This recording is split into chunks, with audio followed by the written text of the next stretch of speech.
Kung ang gusto mo, pure life insurance lang, walang investments, no nonsense, whole life insurance siya, hindi siya VUL, Max Protect ang hinahanap mo, pang life insurance siya. Kasi napakaganda niyan kasi pwedeng walang ibang riders, pwede ka rin maglagay ng riders kasi flexible siya like total and permanent disability, personal accident insurance, critical illness coverage, hospital income benefit, tapos may waiver premium. Kung gusto mo naman, pang health insurance, tapos critical illness coverage up to age 100. Simple lang, hindi rin siya investment, 'di ba? Talagang whole life insurance lang and then magkakaroon lang siya ng life insurance kung hindi ka magkaroon ng sakit. ACP 100 or AIA Critical Protect. Yan yung simple life insurance coverage ng AIA na covered ka hanggang age 100 tapos maraming major illnesses yung covered.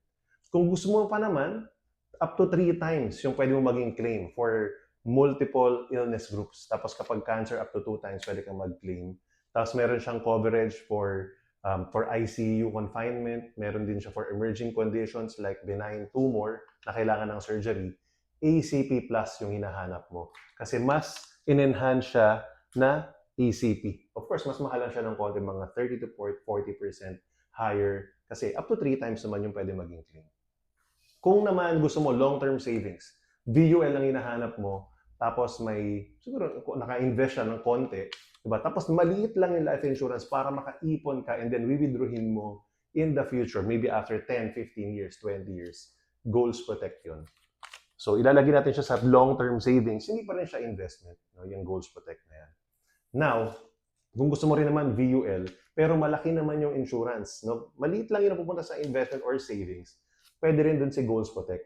With the same amount of premium, pwedeng i-adjust natin, na-adjust kasi yung coverage niya, no, ng sagad. Malaki yung life insurance coverage, although long-term paying period hanggang age 65, no? Pero malaki yung pwede mong maging insurance, maliit lang yung napupunta sa investment. So hindi natin ilalagay yun sa event savings, pang life insurance siya, si Goals Protect.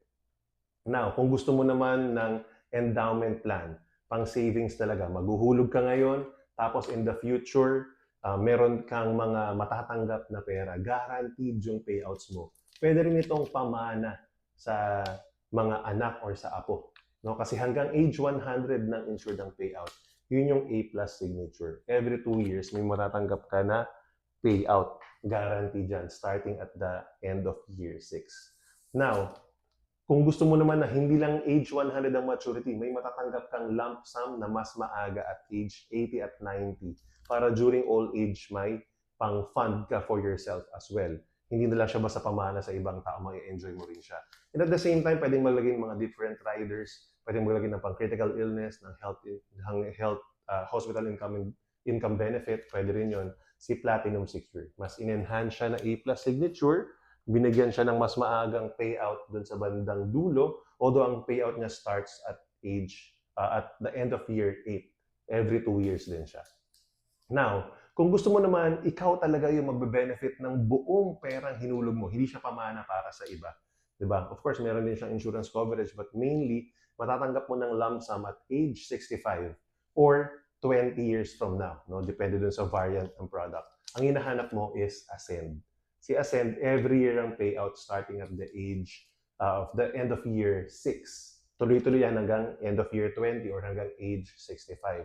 Siyempre, depende sa design yung presyo. So, of course, ang lump sum nito, minimum 1 million. Mas mataas lang ng konti ang premium kasi 5 years at 10 years to pay lang siya, unlike si A+ Signature at si Platinum Secure na may hanggang 20 years to pay. So, si Ascend, long-term savings pa rin siya. Now, kung gusto naman health insurance pero hindi critical illness coverage, yung merong confinement benefit, meron kang health card para pag na-confine or emergencies, meron ding APE, ganyan. And then may life insurance pa, Max Protect Medical. Ito yung Max Protect na naka-attach yung medical benefit rider namin, yung health card. Tapos meron siyang variant na maliit lang yung life insurance, 200,000 lang, para mas mura siya. Nakafocus siya dun sa health card. So health insurance yan. Which is the foundation of every insurance products. Health insurance talaga yung pinaka-foundation natin. Now, kung gusto mo naman ng talagang investment, this is the only investment product ng mga life insurance company, yung single pay VUL. And that's called Money Tree. No? One time ka lang maghuhulog, minimum 125,000, may 5-year holding period, may charges kasi pag nag-withdraw ka ng within 5 years. Pero pwede pa rin kung kumita ka na. 'Di ba? May capital appreciation, tapos may dividends na natatanggap quarterly once you chose the fund na yung Global Dynamic Income Paying Fund, wherein invested siya abroad, globally, handled by AIA Investment Management sa Singapore. 'Di ba? Tapos, invested siya sa mga big equities o companies na, let's say, Alphabet, Microsoft, Apple, etc. No, na nagbibigay din ng mga dividends. Bukod sa about 40 to 60% na naman nito is nasa fixed income fund. So, monetary yung hinahanap mo. That's the only product that we can put sa investment. Yan ang totoo. Yung mga VULs na regular pay, we cannot say it as an investment. At the most, long-term saving siya. Minsan nga, life insurance pa siya. And of course, no, kung gusto mo naman, pinakamurang type of life insurance, pure insurance lang siya, temporary insurance, kasi kung kailan ka lang magbabayad, covered ka ng 1 year, parang car insurance, pag hindi ka na nagbayad, hindi ka na insured, hindi rin siya tatagal up to age 100. No? Usually, either hanggang age 65 lang siya, or meron kaming hanggang age 84, kaya lang, beyond age 65, mahal na yung premium niya. Pero ngayong habang bata pa tayo, para may malaking coverage, mura siya, that's Guardian. So, yun yung term insurance. So, alin ang mapipili mo dyan? Alin yung para sa'yo sa mga products na to ng AI?